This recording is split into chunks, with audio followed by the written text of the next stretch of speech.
नमस्कार साथियों, स्वागत है आपका गोल्डी ऑनलाइन क्लासेज में। हम हैं मिथिलेश कुमार। आज हम लोग बीपीएससी टीआरई 4.0 से संबंधित सिलेबस में हिस्ट्री का जो 40 मार्क्स का जो आता है ना, हिस्ट्री 40 मार्क्स और आपका अदर जो जैसे पॉलिटी भी होगा, बहुत आदमी का इकोनॉमिक्स भी होगा, ज्योग्राफी भी होगा। तो जो 80 मार्क्स का मेन सब्जेक्ट होता है उसमें 40 मार्क्स का हिस्ट्री का हम लोग एमसीक्यू पढ़ रहे हैं, जिसका आज 7वां चैप्टर है और नाम है मौर्य काल। ठीक है, तो इसमें हम लोग मौर्य प्रशासकों का विवरण पढ़ेंगे और मौर्य साम्राज्य में प्रशासन व्यवस्था हो जाएगा। उसके बाद से दूसरा टॉपिक और अर्थव्यवस्था, सामाजिक व्यवस्था, राजनीतिक व्यवस्था, कला एवं संस्कृति के एमसीक्यूज पढ़ेंगे। इस चैप्टर में आपको लगभग 37 के लगभग एमसीक्यूज बनाने को मिलेगा। आपको ये सब प्रश्न एनसीईआरटी क्लास 6, जिस चैप्टर का नाम है अशोक एक अनोखा सम्राट, ठीक है ना, उसके बाद से खुशहाल गांव और समृद्ध नगर इमारतें, और ओल्ड एनसीईआरटी क्लास 6 यानी कि 6 न्यू और ओल्ड में मौर्य साम्राज्य दिया हुआ है, ठीक है ना, यानी कि क्लास 6 का ओल्ड और न्यू, तो आपको एक पढ़ लीजिएगा, कंटेंट दोनों सेम ही होता है। फिर ओल्ड एनसीईआरटी क्लास 11 का मौर्य युग, मौर्य शासन का महत्व, और 12th का राजा, किसान और नगर, यानी कि 1 2 3 क्लास 6, क्लास 11 और क्लास 12 इतना के एनसीईआरटी की बुक में आपको मिल जाएगा हिस्ट्री का। तो आप इस बुक का प्रत्येक चैप्टर, मतलब एक चैप्टर को कम से कम 2 बार पढ़िए। पढ़ने के बाद अंडरलाइन कर लीजिए, नोट्स नहीं बनाना है, उसी में अंडरलाइन कर दीजिएगा, हाईलाइट अंडरलाइन कर दीजिएगा, 2 होगा। और एग्जाम टाइम से पहले उसको बार बार रिवीजन करते रहिएगा। तो उस रिवीजन के बाद इस चैप्टर को आप लोग लगाइएगा, बहुत ही फायदेमंद होगा। और इसके बाद हम लोग मौर्योत्तर काल पढ़ेंगे, फिर गुप्त काल आएगा, ठीक है ना। तो तैयारी शुरू कर दीजिए, ठीक है ना। टीआरई 4 का दिसंबर में एग्जाम हर हाल में लास्ट दिसंबर में या जनवरी के फर्स्ट वीक में ले लेगा, ठीक है। तो जिनका कम आया होगा वो लोग अभी से शुरू कर दे, रिजल्ट का इंतजार नहीं करें, वरना पर्व आ जाएगा, छठ, दिवाली और भी बहुत सारे त्यौहार हैं, तो उसमें आप लोग व्यस्त हो जाइएगा, नहीं पढ़ पाइएगा। तो इससे अच्छा इधर ही हम लोग पढ़ लेते हैं। तो चलिए समय व्यर्थ किए बिना एमसीक्यू लगाते हैं। चैनल बनाए हैं तो चैनल को सब्सक्राइब कर लीजिए और शेयर जरूर कीजिएगा अपने दोस्तों को। चलिए, पहला टॉपिक है मौर्य शासकों का विवरण। इसके अंतर्गत हम लोग क्वेश्चन लगाएंगे। तो क्वेश्चन नंबर 1 है, मौर्य वंश के संस्थापक चंद्रगुप्त मौर्य के विजयों का जिसके ग्रंथ में विस्तृत वर्णन है वो कौन सा ग्रंथ है? तो इसका वीडियो रोक कर आप लोग इसका आंसर कमेंट कीजिए।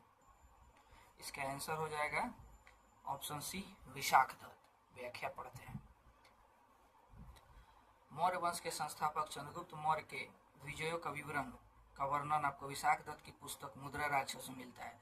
अब पता चलेगा मुद्रा राक्षस के लेखक कौन है, तो हो जाएगा विशाखदत्त है। इस ग्रंथ में चंद्रगुप्त के शत्रुओं के विरुद्ध चाणक्य ने जो नीति अपनाई उसके बारे में भी चर्चा मिलती है। इसकी रचना 9वीं सदी में हुई थी। आधुनिक काल में इस विषय पर कई नाटक लिखे गए हैं। नेक्स्ट प्रश्न है, चंद्रगुप्त मौर्य के संबंध में निम्नलिखित में से कौन सा कथन सत्य नहीं है?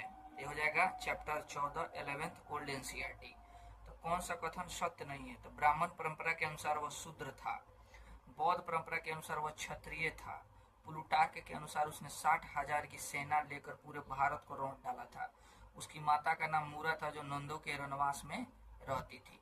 तो निम्नलिखित में से तीसरा कथन आपको सत्य नहीं होगा, ठीक है ना। बाकी ए, बी और डी कथन सत्य है, ये वाला प्लूटार्क वाला सत्य नहीं है।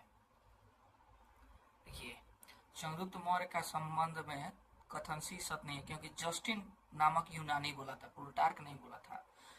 कि अनुसार चंद्रगुप्त मौर्य ने अपने 6 लाख सैनिकों की फौज लेकर सारे भारत को रौंद डाला था।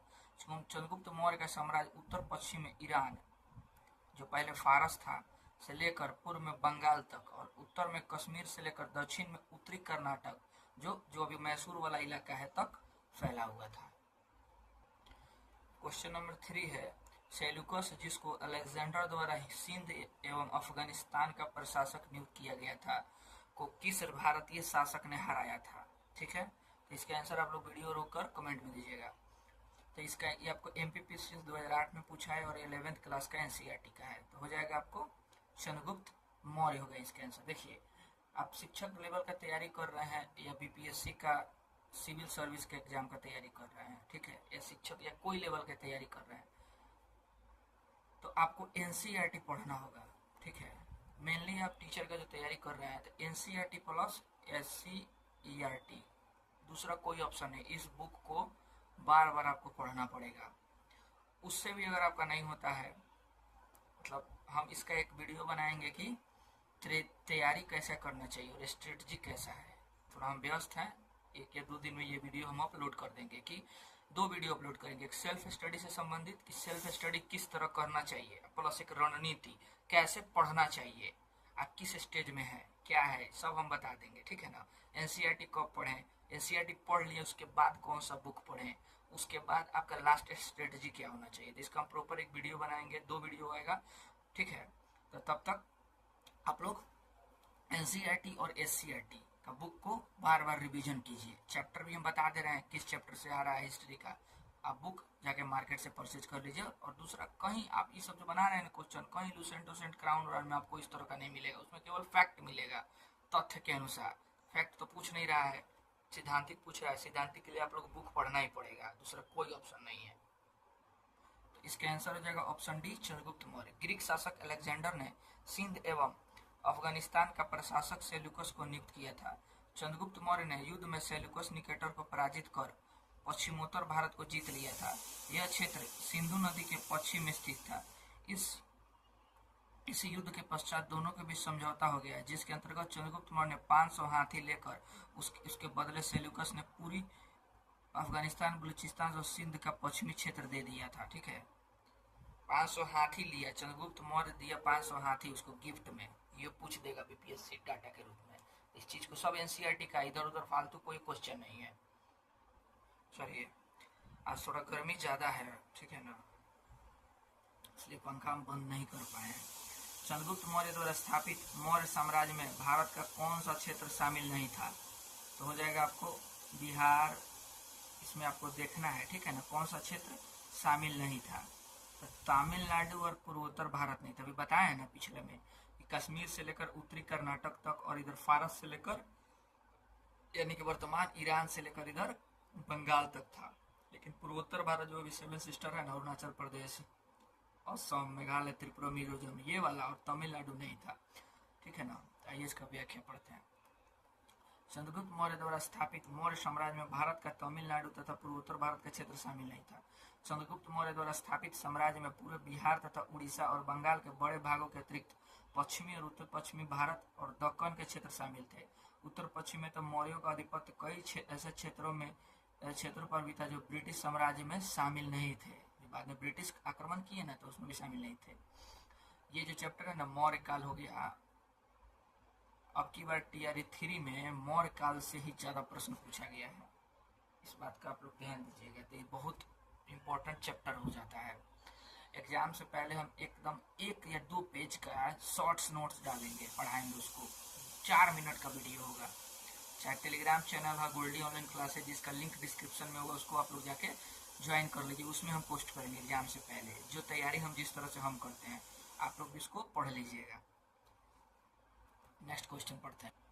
इसको फिलहाल आप लोग देखते चलिए, एकदम बेसिक नॉलेज है। इसके बाद हम और एमसीक्यू लगवाएंगे, इससे भी हार्ड है कि हार्ड ही पूछ रहा है।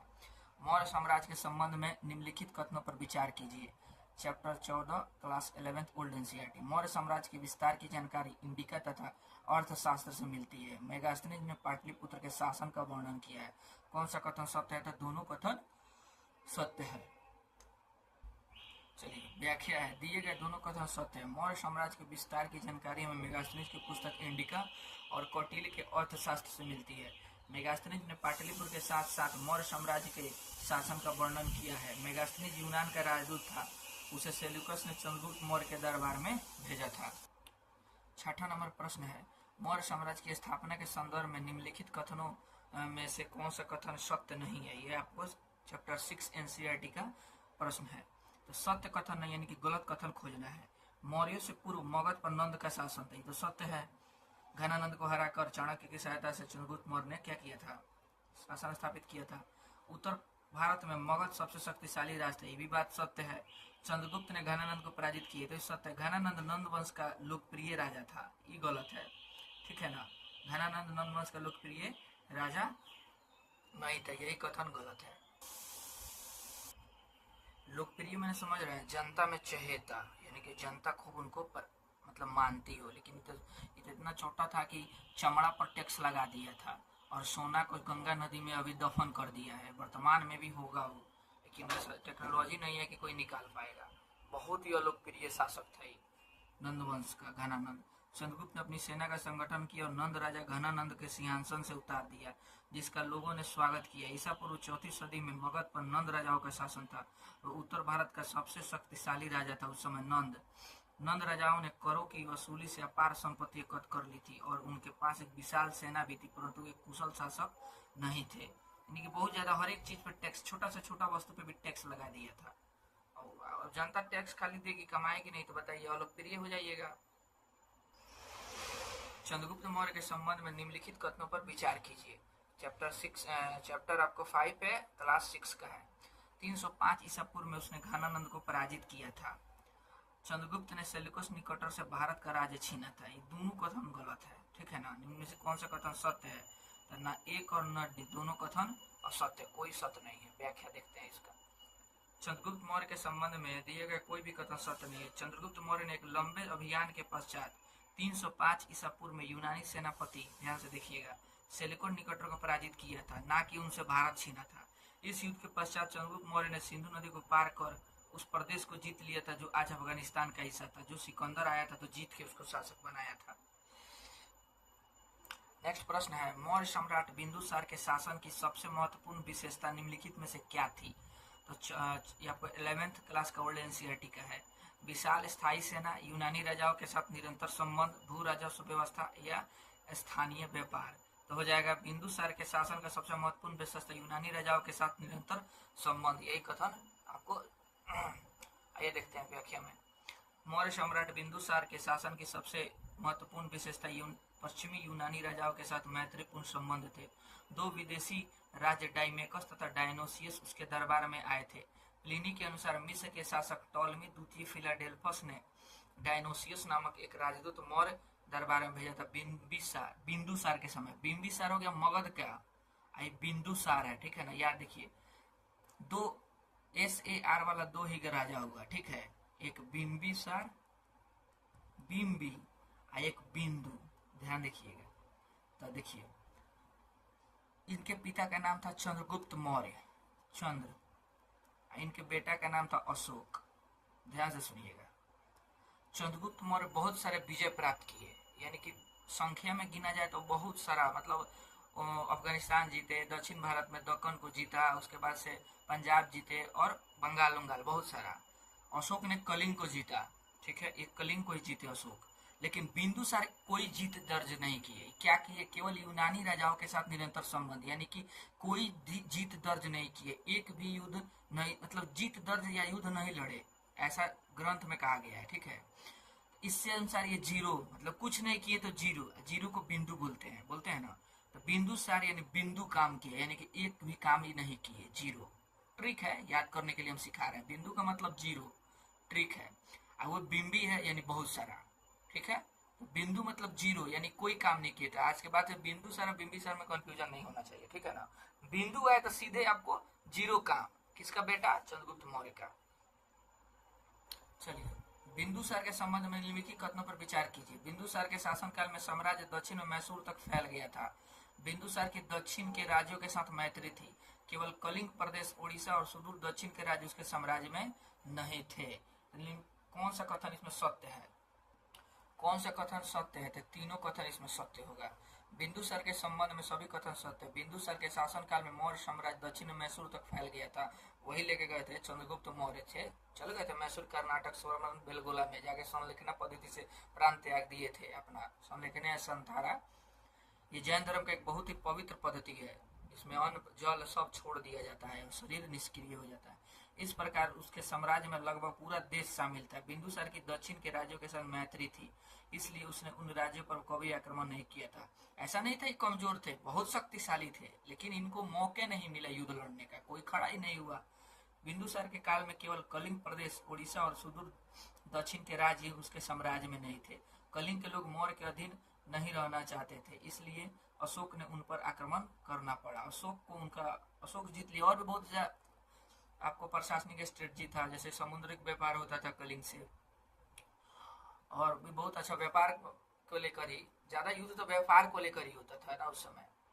चलिए, निम्नलिखित में से किस अभिलेख में सम्राट अशोक का नाम अशोक मिलता है? ये वाला आपको TRE 2.0 में पूछा हुआ प्रश्न है, ठीक है। तो हो जाएगा प्रथम लघु शिलालेख। आइए इसको हम विशेष में देखते हैं। पृथक शिलालेख, दीर्घ शिलालेख, लघु स्तंभलेख, इसी तरह का प्रश्न पूछेगा, नाम नहीं देगा आपकी बार। प्रथम लघु शिलालेख में अशोक का नाम अशोक मिलता है। आइए व्याख्या देखते हैं। प्रथम लघु शिलालेख में सम्राट अशोक का नाम अशोक मिलता है, जो कर्नाटक के 3 स्थानों तथा मध्य प्रदेश के 1 स्थान पर पाए गए हैं। अशोक पहला भारतीय राजा था जिसने अपने अभिलेखों के सारे सीधे अपनी प्रजा को संबोधित किया था। और यह अभिलेख निकालने का प्रेरणा किससे लिए थे? ईरान के हकमनी शासक दारा से लिए थे, ठीक है ना। 11 नंबर प्रश्न देखते हैं। सम्राट अशोक के संबंध में निम्नलिखित कथनों पर विचार कीजिए। बौद्ध परंपरा के अनुसार उन्होंने 99 भाइयों की हत्या किया था। अभिलेखों में उनका नाम देवानाम प्रियदर्शी मिलता है। अशोक के शिलालेख केवल शिलाओं पर उत्कीर्ण थे। केवल शिलालेख तो नहीं होगा, ठीक है ना, शिलालेख भी था, स्तंभ लेख भी था, गुहा लेख भी था, तीनों था इसमें, ठीक है। तो ये कथन गलत है और 1-2 कथन सत्य है। तो 1-2 जिसमें सी में है। व्याख्या देखते हैं। ये सम्राट अशोक के संबंध में 1-2 कथन सत्य। बौद्ध परंपरा के अनुसार पूछ देगा किस परंपरा के अनुसार उसने अपने 99 भाइयों को हत्या किया था। तो बौद्ध, जैन, आजीवक 3-4 को दे देगा तो आपको बौद्ध मारना होगा। अशोक अपने आरंभिक जीवन में अति क्रूर था, तो इसलिए प्रचंड अशोक, चंडाल अशोक कहा जाता था इनको, ठीक है। प्रथम लघु अभिलेख को छोड़कर अन्य सभी अभिलेखों में अशोक को देवानाम प्रियदर्शी यानी कि देवों का प्यारा नाम से संबोधित किया गया है, ठीक है। प्रथम लघु अभिलेख में कहा गया इसको अशोक नाम मिलता है, ठीक है, केवल अशोक, और बाकी सब में मिलता है देवानाम प्रियदर्शी। अशोक के अभिलेख केवल शिलाओं पर उत्कीर्ण नहीं बल्कि अशोक के अभिलेखों को 5 श्रेणियों में बांटा गया। दीर्घ शिलालेख, लघु शिलालेख, पृथक शिलालेख, दीर्घ स्तंभलेख और लघु स्तंभलेख। चलिए 12 नंबर प्रश्न देखते हैं। निम्नलिखित में से कौन सा युग्म सही सुमेलित नहीं है? Class 11th old NCERT chapter 14। Ashok के अभिलेख विवरण दिया है, ठीक है। प्रथम शिलालेख में पशु बलि की निंदा, ठीक है। चौथा शिलालेख में भेरी घोष के जगह धम घोष की घोषणा, ये सही है। छठा शिलालेख में तीर्थ यात्रा के उल्लेख गलत है। 9वां शिलालेख में शिष्टाचार का उल्लेख किया गया है। इसमें से कौन सा सुमेलित नहीं है? तो आपको सी, छठा सुमेलित नहीं है, बाकी तीनों सुमेलित है। आइए देखते हैं व्याख्या में क्या कहता है। सी सुमेलित नहीं है। अशोक के 8वें शिलालेख में आत्मनियंत्रण की शिक्षा दिया गया है। अशोक के 7वें और 8वें शिलालेख में अशोक की तीर्थ यात्राओं का भी उल्लेख किया गया है। देखिए, अगर आप 9th-10th की तैयारी करते हैं तो आपको बिहार स्पेशल से जरूर प्रश्न पूछेगा, कि अब की बार टियर 3 में प्राचीन इतिहास में बिहार स्पेशल से मौर्य साम्राज्य का 4-5 सवाल पूछा गया था, मौर्य वंश का। अगर मौर्य पूछ दिए तो बिहार है, इतना जानिए, बिहार और भारत, बिहार का भी इतिहास हो जाएगा और भारत का भी इतिहास हो जाएगा मौर्य। तो हम बिहार स्पेशल का क्लास प्राचीन इतिहास का कल से डालने वाले हैं, उसको आप लोग जरूर देखिएगा, ठीक है। अशोक के शिलालेख के संदर्भ में निम्नलिखित कथनों पर विचार कीजिए। उसने प्रजा को संबोधित करने के लिए अभिलेखों का सहारा लिया था, यह सही है। अशोक के शिलालेख केवल ब्राह्मी लिपि में, गलत बात है। अरमाइक में भी था, खरोष्टी में भी था। अशोक के अभिलेख अभी तक 45 स्थानों से में कुल 182 पठांतरों में पाए गए हैं। कौन सा कथन सत्य है? तो 1 और 3 सत्य है, ऑप्शन सी होगा इसका, ठीक है। 1-3 सत्य। अशोक ने प्रजा को संबोधित करने के लिए अभिलेखों का सहारा लिया था। अशोक के अभिलेख शिलाओं पर पत्थर के पॉलिशदार, शिला माने चट्टान, चट्टान कहीं पहाड़ है ना, उस पर ले आइए, उसको खूब बढ़िया से पॉलिश करके लिख दिया जाता था।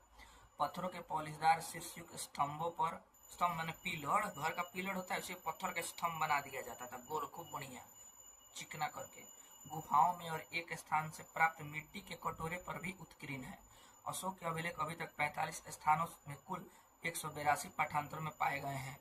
यह न केवल भारतीय उपमहाद्वीप में अपितु अफगानिस्तान में भी पाए गए हैं। असत्य कथन देखिए, असत्य कथन कह रहा है दूसरा है, क्योंकि अशोक के अभिलेख ब्राह्मी, खरोष्टी और अरमाइक में और ग्रीक लिपि यानी कि 1 2 3 4 डाटा पूछ देगा कि बताइए अशोक के अभिलेख कितने लिपि में पाए गए हैं, 1 में, 2 में, 3 में या 4 में। ऑप्शन डी इतना था, 4 लिपि है। ब्राह्मी लिपि, खरोष्टी लिपि, अरमाइक लिपि या ग्रीक लिपि। पूछ दिया था ना आपकी बार टीयर 2 में कि कितना गुप्तचर व्यवस्था था, इस तरह भी पूछेगा प्रश्न। अशोक ने प्राकृत भाषा में रचे अभिलेख साम्राज्य के अधिकांश भागों में ब्राह्मी लिपि में लिखित है। ठीक है, लिपि ब्राह्मी था और प्राकृत भाषा था, किंतु पश्चिमोत्तर भाग में खरोष्टी और माइक लिपियों में मिले हैं और अफगानिस्तान में इन्हीं भाषाओं और लिपि, इनकी भाषा और लिपि अरमाइक और यूनानी है। चलिए 14 नंबर प्रश्न है, सम्राट अशोक के कलिंग युद्ध के संदर्भ में निम्नलिखित कथन में से कौन सा कथन सत्य नहीं है। चलिए देखते हैं कौन सा कथन इसका सत्य नहीं है। अशोक ने अपने जीवन काल में केवल कलिंग युद्ध में भाग लिया था। कलिंग युद्ध के संबंध में अशोक के अभिलेख में सतसहर्ष शब्द का प्रयोग किया गया है। कलिंग युद्ध अशोक के राज्याभिषेक के 8 वर्ष बाद हुआ था। सही है, यह युद्ध का वर्णन 11वें शिलालेख में किया गया है। गलत बात है, ठीक है ना, 11वें में नहीं किया गया, 13वें में किया गया है। आइए देखते हैं इसका आंसर हो जाएगा ऑप्शन डी। सम्राट अशोक के कलिंग युद्ध का समय में दी कथन सत्य नहीं है, क्योंकि सम्राट अशोक के कलिंग युद्ध का वर्णन 13वें शिलालेख में मिलता है। इस युद्ध में आपको लगभग 1 लाख लोग मारे गए, कई लाख लोग घायल हुए और 1,59,000 बंदी बनाए गए। इस युद्ध में हुए भारी नरसंहार से अशोक का हृदय दुखी हुआ। इस युद्ध के कारण ब्राह्मण, पुरोहितों और बौद्ध भिक्षुओं को भी बहुत कष्ट झेलने पड़े, जिससे अशोक को गहरी व्यथा और पश्चाताप हुआ। इसलिए उसने दूसरे राज्यों पर भौतिक विजय पाने की नीति छोड़कर सांस्कृतिक विजय पाने की नीति अपनाई थी। ठीक है, आइए नेक्स्ट क्वेश्चन देखते हैं। नेक्स्ट 15 नंबर प्रश्न हम लोग देखते हैं, निम्नलिखित में से किस स्थान पर अशोक के शिलालेख प्राप्त नहीं हुए हैं। ठीक है, तो हो जाएगा आपको, देखिए, एक कंधार, दरभंगा, ब्रह्मगिरी, सारनाथ और वाराणसी दिया हुआ है। ठीक है, तो इसका हो जाएगा, हमको लग रहा है कंधार, ब्रह्मगिरी, सारनाथ मिले, दरभंगा और वाराणसी से नहीं मिला है। इसका 2 या 5 होगा, तो हो जाएगा इसका 2 या 5 सी होगा। चलिए देख लीजिए कहाँ कहाँ से मिला है, याद कर लीजिएगा। 16 नंबर प्रश्न है, चैप्टर 8 11th क्लास का है। सूची 1 को सूची 2 से मिलाइए। अभिलेख, प्राप्ति स्थल और अवस्थिति वर्तमान में कहाँ है, तो मिलाना है इसको। ठीक है, इसमें हो जाएगा 1 बाहापुर, 1 का हो जाएगा 2 दिल्ली हो जाएगा, उसके बाद से जौगढ़ उड़ीसा हो जाएगा, रामपुरवा बिहार हो जाएगा और सोपारा महाराष्ट्र हो जाएगा। तो हो जाएगा 1 का 2, 1 का 2, बी का 1, सी का 4 और डी का 3, बी इसका आंसर हो जाएगा। अब रामपुरवा से सीधे बिहार मिला लेते, सी का 4 कहाँ दिया है, 1 में दिया है, मार देते। देखिए, ब्रह्मपुर अभिलेख दिल्ली में है, जौगढ़ अभिलेख उड़ीसा में, रामपुरवा बिहार के चंपारण में है तथा सोपारा अभिलेख महाराष्ट्र में स्थित है। उपयुक्त सभी अभिलेख अशोक द्वारा स्थापित है। अशोक के अभिलेख प्रायः ब्राह्मी लिपि तथा प्राकृतिक भाषा में उत्कीर्ण है। सबसे ज्यादा बाहापुर अभिलेख में अशोक ने लोगों को बौद्ध जीवन अपनाने का व्यक्तिगत संदेश दिया है। इसको आप लोग हाईलाइट कर लीजिएगा। ठीक है, इस अभिलेख में जौगढ़ अभिलेख में कलिंग युद्ध के बाद की स्थिति पर अशोक ने पश्चाताप व्यक्त किया है, इसको भी हाईलाइट कर लीजिएगा। ये सब हाईलाइट कर लीजिएगा चारों। सोपारा अभिलेख में प्रमाणित हुआ है कि अशोक के साम्राज्य की सीमा पश्चिमी समुद्र तट तक थी। आरामपुरवा अभिलेख में अशोक की धार्मिक घोषणाएं तथा धार्मिक कार्यों का विवरण है। चारों आप लोग या तो नोट्स में उतार लीजिए, आइए इसको रट जाइए। ठीक है, क्वेश्चन नंबर 17 है, अशोक ने लोगों को शिक्षा देने के लिए किस अधिकारी की नियुक्ति की थी जो जगह जगह घूमकर शिक्षा देता था। धम्म अधिकारी, धम्म सेवक, धम्म महामात्य या धम्म अमात्य। तो हो जाएगा इसका ऑप्शन सी, धम्म महामात्य किया था। अशोक ने लोगों को शिक्षा देने के लिए धम्म महामात्य नाम के अधिकारियों की नियुक्ति की जो जगह जगह जाकर धम्म की शिक्षा देता था। इसकी नियुक्ति अशोक ने राज्याभिषेक के 14वें वर्ष में की थी। अपनी प्रजा के नैतिक उत्थान के लिए अशोक ने जिन आधारों की संहिता प्रस्तुत की उसे उनके अभिलेखों में धम्म कहा गया है। कलिंग युद्ध के पश्चात अशोक द्वारा अपनाए गए धम्म के संबंध में निम्नलिखित कथनों पर विचार किया। 18 नंबर प्रश्न है, उसका मानना था कि धम्म के माध्यम से लोगों का दिल जीता जा सकता है। उसके बाद कह रहा है वह चाहता था कि उसके बाद उसके उत्तराधिकारी भी युद्ध के स्थान पर धर्म का पालन करें। कौन सा कथन सत्य है? तो ऑप्शन सी 1 और 2 दोनों सत्य है। कलिंग युद्ध के पश्चात अशोक द्वारा अपनाए गए धर्म के संबंध में दोनों कथन सत्य है। कलिंग युद्ध के पश्चात अशोक ने माना कि धर्म के माध्यम से लोगों का दिल जीतना बलपूर्वक विजय पाने से अधिक अच्छा है। कलिंग युद्ध के पश्चात अशोक चाहता था कि उसके बाद उसके उत्तराधिकारी भी युद्ध के स्थान पर धर्म नीति का पालन करें। इसके लिए उसने भविष्य के लिए अभिलेखों में धर्म नीति की चर्चा की थी। निम्नलिखित कथनों पर विचार कीजिए। Class 6 chapter 8। अशोक ने अपने संदेश कई स्थानों पर शिलाओं और स्तंभों पर उत्कीर्ण करवाए। अशोक ने अधिकारियों को निर्देशित किया कि वे राजा के संदेशों को उन लोगों को पढ़कर सुनाए जो स्वयं पढ़ नहीं सकते हैं। अशोक ने सीरिया, मिस्र, ग्रीस तथा श्रीलंका में भी दूत भेजे। उपयुक्त में से कौन सा यह कथन सत्य है? तो हो जाएगा 1, 2, 3 तीनों कथन सत्य है। अशोक ने अपने धर्म के प्रचार प्रसार के लिए अपने संदेश कई स्थानों पर शिलाओं और स्तंभों पर उत्कीर्ण करवाए। अशोक ने अपने अधिकारियों को यह निर्देश दिया कि वे राजा के संदेश को उन लोगों को पढ़कर सुनाए जो स्वयं पढ़ नहीं सकते हैं। इसके लिए धम्म महामात्र नामक नए अधिकारी की नियुक्ति की गई। अशोक ने धर्म के विचारों को प्रसारित करने के लिए सीरिया, मिस्र, ग्रीस तथा श्रीलंका में भी दूत भेजे थे। अशोक द्वारा प्रयोग की गई कौन सी लिपि से भारत में अनेक लिपियों का विकास हुआ था? तो हो जाएगा ब्राह्मी लिपि होगा इसमें। अशोक द्वारा प्रयोग की गई ब्राह्मी लिपि से देवनागरी, बांग्ला, मलयालम तथा तमिल लिपियों का विकास हुआ था। अशोक की अधिकांश राजज्ञाएं ब्राह्मी लिपि में है। उस समय भारत के अनेक प्रदेशों में ब्राह्मी लिपि का प्रचलन था। आज वर्तमान में देवनागरी लिपि है। अशोक के अभिलेखों की भाषा सामान्यतः प्राकृत है। यह आम जनता की उस समय भाषा थी। प्राकृत जैसे आज हिंदी भोजपुरी है ना, मगधी और भी बहुत सारा अपना आम जनता का उस समय प्राकृत था। जबकि संस्कृत भाषा उच्च जातियों के शिक्षित लोगों द्वारा बोला जाता है, जैसे आज में अंग्रेजी लोग बोलता है, समझ रहे हैं ना, उसी तरह। अशोक से संबंधित निम्नलिखित कथनों में से कौन सा कथन सत्य नहीं है? वह मनुष्यों और पशुओं की हत्या पर रोक लगाने के विरोध था। वह धार्मिक सौहार्द का पक्षधर था। उसने युद्ध न करने का वचन दिया था। उसने धार्मिक अनुष्ठानों में पशुओं की बलि पर प्रतिबंध लगाया था। निम्नलिखित में से कौन सा कथन सत्य नहीं है? ये हो जाएगा, वो मनुष्य और पशुओं की हत्या पर रोक लगाने का विरोध था। वो चाहता था, गलत बात है, इसका कहने का मतलब वो मनुष्य और पशु की खूब हत्या हो, गलत बात है। वो रोक लगाना चाहता था, ठीक है। अशोक के संदर्भ में एक कथन सत्य नहीं है, क्योंकि अशोक मनुष्य और पशुओं की हत्या पर रोक लगाना चाहता था, इसलिए उसने युद्ध न करने का वचन दिया था। उसने धार्मिक अनुष्ठानों में पशुओं की बलि देने पर प्रतिबंध लगाया, क्योंकि वह इसे क्रूर कार्य समझता था। वह यह भी चाहता था कि लोग मांस न खाएं। उस समय उसके अपने रसोई घर में प्रतिदिन 2 मोर और 1 हिरन राजा के लिए पकाए जाते थे। इस पर भी उसने रोक लगा दिया। 2 मोर और 1 हिरन, बाप रे, ठीक है। सोचिए इतना रोज होता था, उसके पहले कितना ही सब मांस खाता होगा, देख लीजिए। नेक्स्ट प्रश्न है 22 नंबर। निम्नलिखित कथनों पर विचार कीजिए। क्लास 6 ओल्ड एनसीईआरटी चैप्टर 5 का ये प्रश्न है। अशोक के उत्तराधिकारी दुर्बल थे, जिसके कारण साम्राज्य का पतन प्रारंभ हो गया, ठीक है। अति केंद्रीकृत प्रशासन के कारण मौर्य साम्राज्य का पतन हो गया। ये दोनों कथन सत्य है, ठीक है ना। केंद्रीकृत समझ रहे हैं कि सारा पावर राजा के पास ही रहना, बांटना नहीं। आज केंद्रीकृत पावर थोड़ी है, सब पावर देख रहे हैं डिस्ट्रीब्यूट किया गया है। हर एक अधिकारी को, हर एक मंत्री को अपना अपना पावर दिया गया है। संसदीय व्यवस्था है, केंद्रीय व्यवस्था है, आज लोकसभा, राज्यसभा है। राज्य में हो जाएगा आपको विधानसभा, विधान परिषद है, और आपको पंचायत पे चलिएगा तो पंचायती राज व्यवस्था है, जिला परिषद है, जिला पंचायत है, यही सब है। दूसरा क्या है? उस समय ऐसा नहीं था, टोटल काम केंद्र में अधिकारी ही करते थे बैठ के। इसका व्याख्या देखते हैं। अशोक के शासनकाल के पश्चात मौर्य साम्राज्य का विघटन आरंभ हो गया, क्योंकि अशोक के उत्तराधिकारी दुर्बल थे और वे साम्राज्य का शासन नहीं संभाल सके थे, और बौद्ध धर्म अपना लेने से भी बहुत सारे इसमें कारण होगा। अति केंद्रीकृत प्रशासन के कारण मौर्य साम्राज्य के विभिन्न प्रांत अलग होने लगे और अंत में स्वतंत्र हो गए, ठीक है ना। आज हमारा जो बिहार का ही शासन है, दिल्ली सरकार अपना अंडर में ले लेता है, अपना अपना मनमानी करे, तो बताइए कैसा लगेगा किसी भी राज्य का? तो ये केंद्रीकृत हो गया। अभी कैसा है, अपना बिहार का हर स्टेट का अपना अलग अलग सरकार है, हाँ, लेकिन बहुत सारा पावर भी केंद्र सरकार भी रखा है, लेकिन अपना शासन हम लोग स्वयं कर सकते हैं। ये हो गया विकेंद्रीकृत।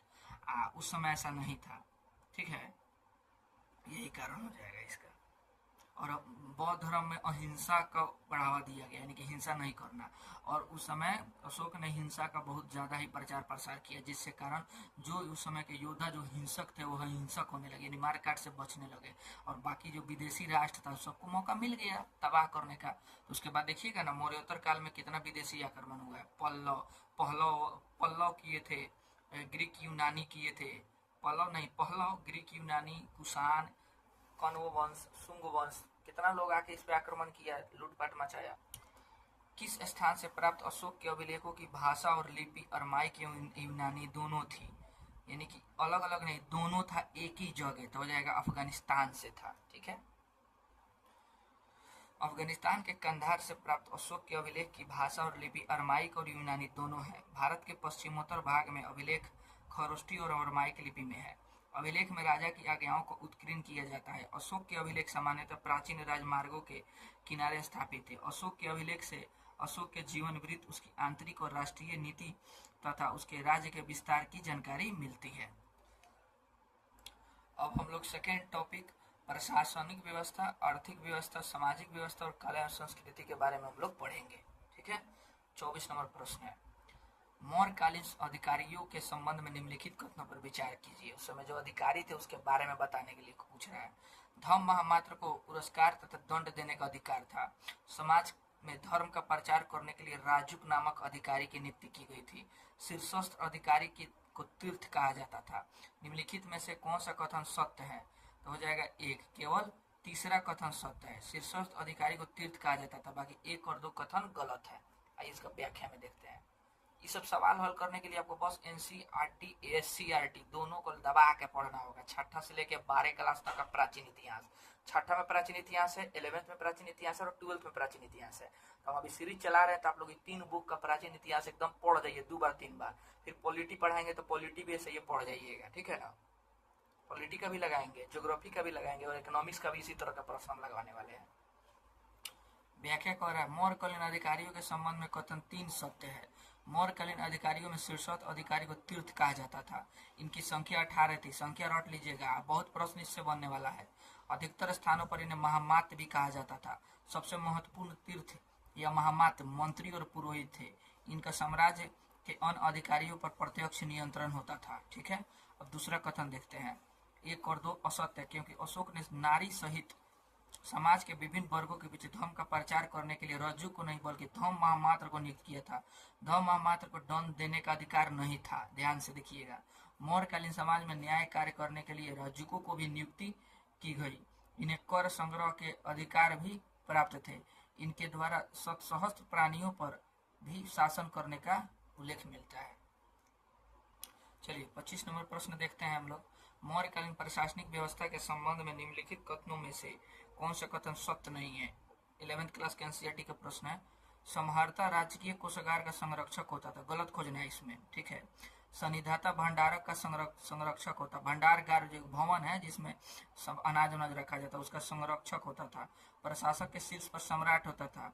केंद्रीय प्रशासन प्रांतों में विभाजित था। इसमें आपको गलत कथन ए होगा, गलत। ठीक है, बाकी ए बी सी डी, ए गलत है, बी सी डी सही कथन है। आइए देखते हैं क्यों गलत है।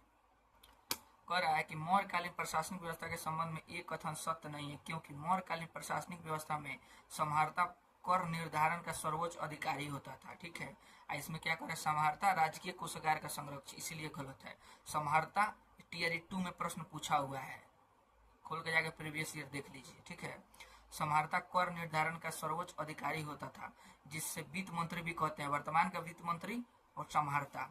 राज्य को संहर्ता के चलते जो नुकसान होता था उसे अधिक महत्व दिया जाता था।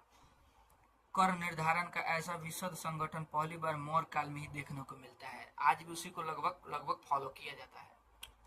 26 नंबर प्रश्न है, राजत्व के सिद्धांत के अंतर्गत कौटिल्य ने राजा को क्या कहकर संबोधित किया था? तो हो जाएगा धर्म संरक्षक, धर्म उद्धारक, धर्म प्रवर्तक या धर्म सुधारक। तो हो जाएगा ऑप्शन सी, धर्म प्रवर्तक कहकर कौटिल्य ने राजा को संबोधित किया था। व्याख्या में क्लियर हो जाएगा इसका। व्याख्या कह रहा है, राजत्व के सिद्धांत के अंतर्गत कौटिल्य ने राजा को धर्म प्रवर्तक अर्थात सामाजिक व्यवस्था के संचालक कहा है। कौटिल्य ने राजा को परामर्श दिया है कि जब वर्णाश्रम धर्म यानी कि वर्ण और आश्रमों पर आधारित समाज व्यवस्था लुप्त होने लगे तो राजा को धर्म की स्थापना करनी चाहिए। अशोक ने अपने अभिलेखों में कहा कि राजा का आदेश अन्य आदेशों से ऊपर है। अशोक ने धर्म का परिवर्तन किया और उसने मूल तत्वों को पूरे देश में समझाने और स्थापित करने के लिए अधिकारियों की नियुक्ति की। 27 नंबर प्रश्न हम लोग लगाते हैं, मौर्यकालीन अर्थव्यवस्था के संबंध में निम्नलिखित कथनों पर विचार कीजिए। देख लीजिए किस बुक का है। किसान अपनी उपज का 10वां हिस्सा कर के रूप में देता था। ठीक है। मौर्य काल में किसानों से सिंचाई कर लिया जाता था। पौण 3/4 तोले या सोने का सिक्का होता था। गलत बात है, पौण चांदी का सिक्का होता था। तो 3 गलत हो जाएगा और 1 गलत हो जाएगा। 1/6 हिस्सा, उपज का 1/2 हिस्सा देना पड़ता था। ठीक है। और किसानों को सिंचाई कर भी दिया जाता था। ये इसका व्याख्या देखते हैं। व्याख्या में कह रहा है कि मौर्यकालीन व्यवस्था के संबंध में 1 और 3 कथन असत्य है, क्योंकि मौर्यकालीन अर्थव्यवस्था में भूमि कर यानी कि जो जमीन का टैक्स है एवं सिंचाई कर को मिलाकर किसान को उपज का 1/2 भाग देना पड़ता था। जो इस समय आप लोग दाखिल खारिज कराते हैं नहीं, जो रसीद कटवाया जाता है वही भूमि टैक्स है। उस समय का भूमि टैक्स, आज भी भूमि टैक्स कटता है। जो रसीद कटवा लिए समझिए उसका भूमि टैक्स ले लिया। कृषि कर की मात्रा भूमि की उर्वरा शक्ति पर निर्भर होती थी। उसके बाद कह रहा है, पौण 3/4 तोले के बराबर चांदी का सिक्का था। मौर्य काल में अधिकारियों को वेतन पौन के रूप में दिया जाता, जैसे आज रुपया है ना वही है। आहत रजत मुद्राएं मौर्य काल में वैध मुद्राएं। रजत मैंने सोने का, जो ठप्पा मार के सोने का जो सिक्का बनाया जाता था ना, वैध मुद्राएं थी उस समय। 28 नंबर प्रश्न देखते हैं, मौर्य काल में कृषकों के संबंध में निम्नलिखित कथनों पर विचार कीजिए। ठीक है। कृषि योग्य जमीन का मापन राज्य द्वारा किया जाता था। दासों को कृषि कार्य में नहीं लगाया जाता था। इस समय पहली बार सुसंगठित कर प्रणाली यानी टैक्स प्रणाली का विकास हुआ था। तो निम्नलिखित में से कौन सा कथन सत्य है? ठीक है। तो 1 कथन सत्य है और तीसरा कथन सत्य है। दासों को कृषि कार्य में नहीं लगाया जाता, ये गलत बात है, क्योंकि दास को ही चाणक्य द्वारा सर्वप्रथम कृषि कार्य में लगाया गया था। देखिए 1 और 3 सत्य कथन है। मौर्य काल में अधिकारी जमीन की मापन और उन नहरों का निरीक्षण करता था जिससे होकर पानी छोटे नहरों में पहुंचता था। इस काल में राज्य कृषकों की भलाई के लिए सिंचाई और जल वितरण की व्यवस्था करता था। मौर्य काल में पहली बार सुसंगठित कर प्रणाली का विकास हुआ था। कौटिल्य ने कृषकों, शिल्पियों और व्यापारियों से उगाए जाने वाले करों का नामोल्लेख किया है। मौर्यों ने वसूली करने और ठीक से जमा रखने के से अधिक महत्व कर निर्धारण को दिया है। यानी कि मौर्यों ने वसूली करने और ठीक से जमा रखने से अधिक महत्व कर निर्धारण को दिया। यानी कि ज्यादा कर किस तरह से निर्धारित किया जाए इस पे ज्यादा ध्यान दिया है। यानी कि वसूलना है या उसको जमा करना, इस पे ज्यादा ध्यान नहीं दिया है। लेकिन कर निर्धारण यानी किस पे कितना टैक्स होना चाहिए, किस अनाज पे कितना टैक्स होना चाहिए, भूमि पे कितना टैक्स होना चाहिए, मतलब इसी तरह का सिंचाई पर कितना टैक्स हो चाहिए, इन निर्धारण पे ज्यादा ही लोग ध्यान दिया है। क्योंकि मौर्य काल में ही दासों को कृषि कार्य में बड़े पैमाने पर लगाया गया था। राज्य के पास बड़े बड़े कृषि क्षेत्र थे जिसमें अनगिनत दास और मजदूर कृषि हेतु लगाए जाते थे। मेगास्थनीज ने मौर्यकालीन समाज के संबंध में क्या कहा है? तो महिलाएं अंगरक्षक का कार्य भी करती थी। ठीक है। समाज 4 भागों में विभक्त था। समाज में दास व्यवस्था का अस्तित्व नहीं था। समाज में सती प्रथा का अस्तित्व नहीं था। क्या नहीं कहा है? तो हो जाएगा मेगास्थनीज समाज 4 भागों में विभक्त है, यही बात आपको नहीं कहा, बाकी तीनों बात वो बोल रहे हैं। ठीक है। पहला है, मेगास्थनीज ने भारतीय समाज को 4 भागों में नहीं बल्कि 7 जातियों में विभक्त किया है। 7 गो: दार्शनिक, किसान, चरवाहा, कारीगर व शिल्पी, सैनिक, निरीक्षक, सभासद। मेगास्थनीज चंद्रगुप्त के दरबार में पश्चिम एशिया के यूनानी शासक सेल्यूकस निकटर का राजदूत था। 30 नंबर प्रश्न देखते हैं, मौर्यकालीन कला के संबंध में निम्नलिखित कथनों पर विचार कीजिए। अशोक की राजज्ञाएं चट्टानों और बलुआ पत्थर के ऊंचे स्तंभों पर उत्कीर्ण किया गया था। ठीक है। प्रत्येक स्तंभ के सिर पर हाथी, सांड या सिंह की प्रतिमा बनाई गई थी। सही है, दोनों कथन सही है। अशोक के अभिलेखों की भाषा क्या थी? प्रकृति। तीनों कथन इसमें सत्य है, तो तीनों कथन सत्य है, तो ऑप्शन सी होगा इसका। मौर्यकालीन कला के संबंध में दिए गए तीनों कथन सत्य हैं। अशोक की राजज्ञाएं चट्टानों और बलुआ पत्थर के ऊंचे स्तंभों पर उत्कीर्ण की गई थी जिन्हें अभिलेख कहा जाता था। अशोक के अभिलेखों को 3 भागों में बांटा गया है, शिलालेख, स्तंभलेख और गुहालेख। उसके बाद कह रहा है, अशोक के प्रत्येक स्तंभ के सिर पर हाथी, सांड या सिंह या सांड की प्रकृति बनाई गई है। अशोक के अधिकांश अभिलेख प्राकृत भाषा में है, जबकि पश्चिम उत्तर एरिया जो आज का वर्तमान पंजाब, पाकिस्तान, अफगानिस्तान जो वाला एरिया है ना, उसमें मिले अभिलेख अरमाइक और यूनानी भाषा में है। प्रकृति जो अफगानिस्तान से मिला है, दोनों भाषा में केवल अफगानिस्तान से ही मिला है, बाकी जगह में अलग अलग मिला है। प्राकृत के अधिकांश अभिलेख ब्राह्मी लिपि में लिखे गए थे, जबकि पश्चिमोत्तर में कुछ अभिलेख खरोष्टी लिपि में भी लिखे गए थे। आइए 31 नंबर प्रश्न लगाते हैं। अभिलेख अशोक के अभिलेखों में वर्णित प्रतिवेदक शब्द का अर्थ अभिलेख शास्त्रियों द्वारा क्या लगाया गया है? ये आपको 12th क्लास के एनसीईआरटी का है। कौन लूसेंट क्राउन कौन किताब में प्रश्न आपको नहीं मिलेगा, देख लीजिए एनसीईआरटी से यही पूछ देगा। आयोग तो लोग कहेगा कि जाई कहाँ से पूछ दो, लोग स्टूडेंट लोग मुंह बंद हो जाएगा। तो ये आपको क्लास 12th का एनसीईआरटी से ही उठाया गया है। तो हो जाता है गुप्तचर, धर्म प्रचारक, संवाददाता या कर संग्राहक। तो इसका होगा संवाददाता कहा गया है। अशोक के अभिलेखों में वर्णित प्रतिवेदक शब्द का अर्थ अभिलेख शास्त्रियों द्वारा संवाददाता लगाया गया है। इसका कार्य सम्राट को विभिन्न सूचना देना था। आधुनिक संवाददाता की तुलना में प्रतिवेदक के दायित्व अलग थे। 32 नंबर प्रश्न देखते हैं। खरोष्टी लिपि के संबंध में निम्नलिखित कथनों पर विचार कीजिए। ये भी 12th क्लास के बुक का है। अशोक ने खरोष्टी लिपि में अभिलेख लिखवाए थे, ठीक है। भारत में खरोष्टी का प्रचलन यूनानी संपर्क का परिणाम था, ये भी सही है। भारत में इसका पहला प्रयोग द्वितीय या प्रथम शताब्दी ईसा पूर्व में हुआ था, ये कथन सही है। कौन सा कथन सत्य है? तो हो जाएगा 1, 2, 3, तीनों कथन सत्य है। दिए गए सभी कथन सत्य है। अशोक ने साम्राज्य के पश्चिमोत्तर क्षेत्र में खरोष्टी लिपि में अभिलेख लिखवाए थे। जेम्स प्रिंसेप ने खरोष्टी में लिखे अभिलेखों की भाषा की पहचान प्राकृत के रूप में की थी, इसलिए लंबे अभिलेखों को पढ़ना सरल हो गया। भारत में खरोष्टी का प्रचलन यूनानी संपर्क का परिणाम था। सर्वप्रथम यूनानी राजाओं ने इस लिपि का उपयोग सिक्कों पर राजाओं के नाम लिखने के लिए किया था। उसके बाद देखा देखी लोग पत्थर पे लिखने लगा, चट्टान पे लिखने लगा, स्तंभ पे लिखने लगा, गुफा में लिखने लगा, ठीक है ना। पहले यूनानी ने किस पे शुरू किया? सिक्का पे और राजा का नाम लिखना।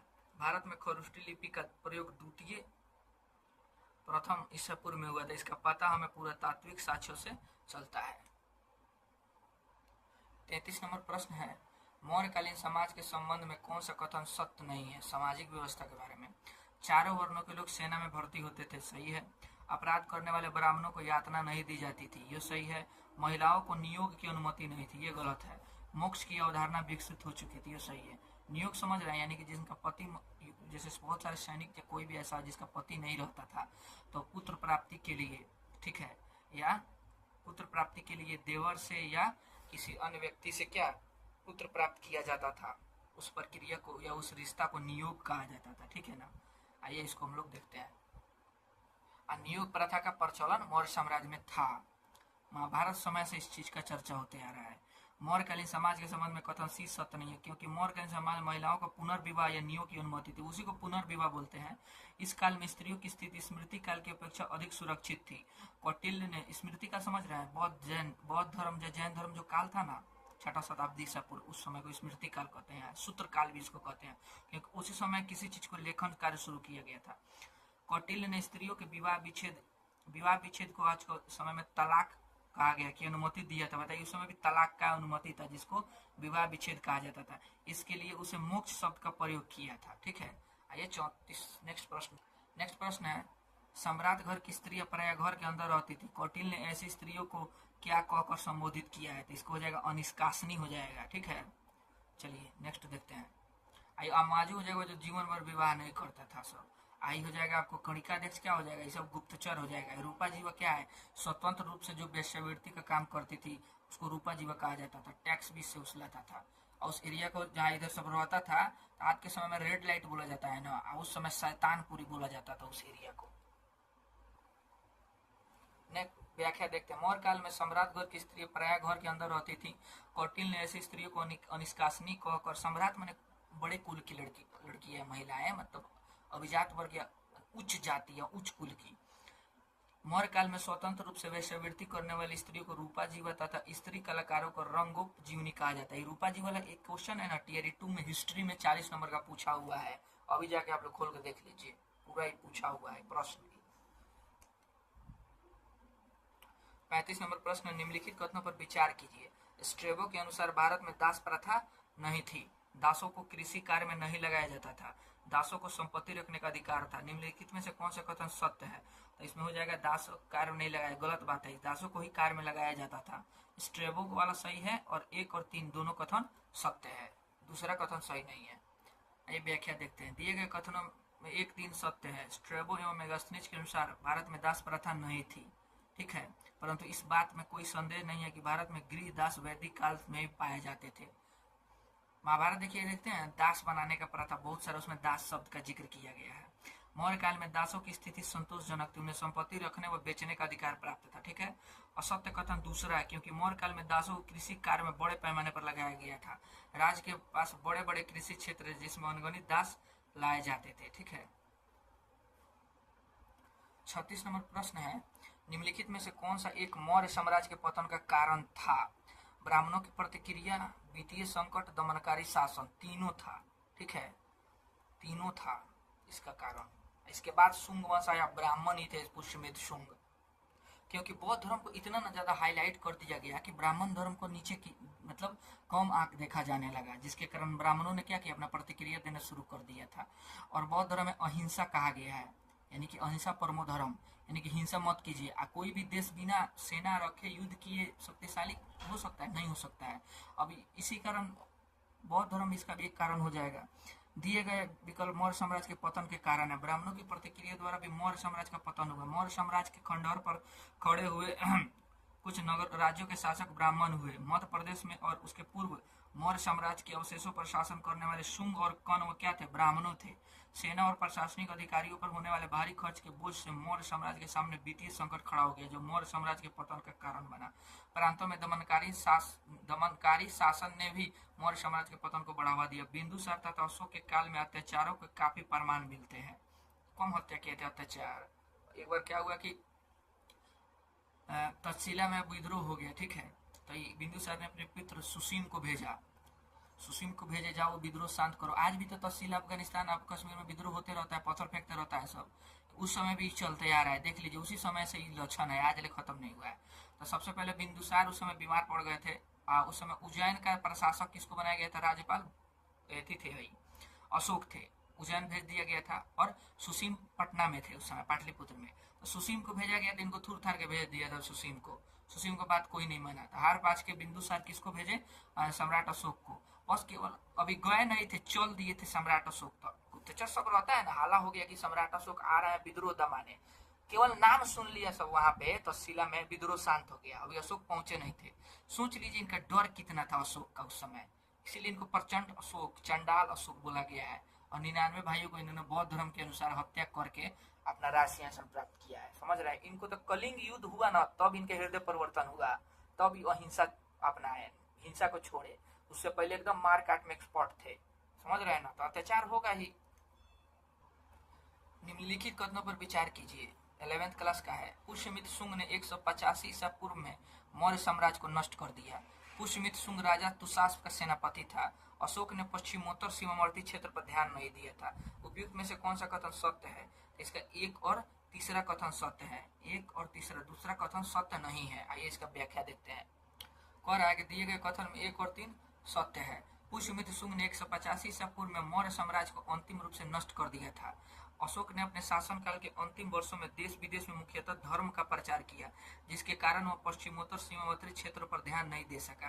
कथन दूसरा असत्य, क्योंकि पुष्यमित्र शुंग अंतिम मौर्य राजा वृद्धरथ का सेनापति था। पुष्यमित्र शुंग ने मौर्य शासक वृद्धरथ की हत्या कर दी और पाटलिपुत्र के सिंहासन पर कब्जा कर लिया तथा शुंग वंश की स्थापना कर दी। ठीक है, तो यहाँ पे हमारा ये प्रश्न इंड होता है। तो नेक्स्ट प्रश्न हम लोग चैप्टर लगाएंगे मौर्योत्तर काल। मौर्य जब खत्म हो रहा था उस समय कौन कौन शासक आए और अपना शासन स्थापित किए, जैसे शुंग वंश आया, कण्व वंश आया, सातवाहन आए, इस सब का अभियोग। उसके बाद विदेशी आक्रमण हो जाएगा। ठीक है, कमजोर होने लगा था एरिया। तो चलिए, अगर वीडियो अच्छा लगा हो और आपको भविष्य में लगे कि हाँ हमको इस वीडियो से, इस सीरीज से फायदा होगा, तो आपको इसको सब्सक्राइब कर लीजिए। ठीक है, और ये सीरीज अब चल रही है, अब कभी नहीं रुकेगा। डेली एक प्रैक्टिस सेट हम डालेंगे। आप बस NCERT और SCERT दोनों बुक खरीदिए, गाला लगाइए, कुछ पैसा खर्चा कीजिए, 40-50 हज़ार का महीना उठाइएगा टीचर में। किताब NCERT, बहुत लोग ऐसे कहते हैं मोबाइल में PDF पढ़ता है, नहीं पढ़िए, मोबाइल में PDF नहीं समझ में आएगा, बुक लेकर पढ़िए। ठीक है, बुक रंग रंग के भाग मांग के पढ़िए। ठीक है ना, बुक फट जाना चाहिए, किस तरह का मतलब पढ़ाई कीजिए, ठीक है ना। तो एनसी और एससीईआरटी का प्रैक्टिस कीजिए, ये खत्म हो जाएगा ना, उसके बाद लास्ट में देखा जाएगा, चाहे 1 मंथ बाद हम लोग क्राउन या लुसेंट को प्रीफर किया जाएगा, ठीक है ना।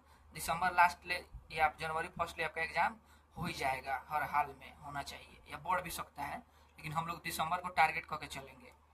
दिसंबर टारगेट चलेंगे, सितंबर अक्टूबर नवंबर दिसंबर, लगभग 4 मंथ, ठीक है ना, 4 या 3.5 मंथ को हम लोग लेकर चले। 3 मंथ लीजिए ना, 15 दिन तो पर्व त्योहार में बीत जाएगा, संडे वनडे में। 3 मंथ एकदम पढ़ना है, 30 तिहाई 90 दिन है। 90 दिन में आपको 80 नंबर का आपका विषय और 40 नंबर का जीएस कंप्लीट करना है, ठीक है ना। तो हम लेके केवल एमसीक्यू लगाएंगे, आप लोग बस पढ़ते चलिए, बुक पढ़िए, एनसीईआरटी और एससीईआरटी कुछ बुक मत पढ़िएगा उसके सिवा, ठीक है ना। और बाद में करेंट अफेयर और जीएस का भी हम लोग व्यवस्था करेंगे। एक बार हबड़ा के पढ़िएगा ना तो बाउंस हो जाएगा, हल्का हल्का आदत डालिए। और हम 2 वीडियो डालेंगे मोटिवेशन के लेकर, और किस तरह से पढ़ाई करना है, सेल्फ स्टडी, और क्या क्या पढ़ना है, इस चीज का भी वीडियो डालेंगे, इंतजार कीजिए, ठीक है ना। अभी फिलहाल आप लोग जाकर अपना विषय का, जैसे हिस्ट्री है आपका, तो 6 से 12 तक का हिस्ट्री खरीद लीजिए, और 6 से 12 तक पॉलिटी खरीद लीजिए, ठीक है ना। ये 2 बुक जाकर एनसीईआरटी और बिहार बोर्ड मिल जाएगा, बुक दुकान में जाके उठा लीजिए, और रंग रंग पढ़ना स्टार्ट कर दीजिए। चलिए मिलते हैं नेक्स्ट वीडियो में, तब तक के लिए थैंक यू, जय हिंद।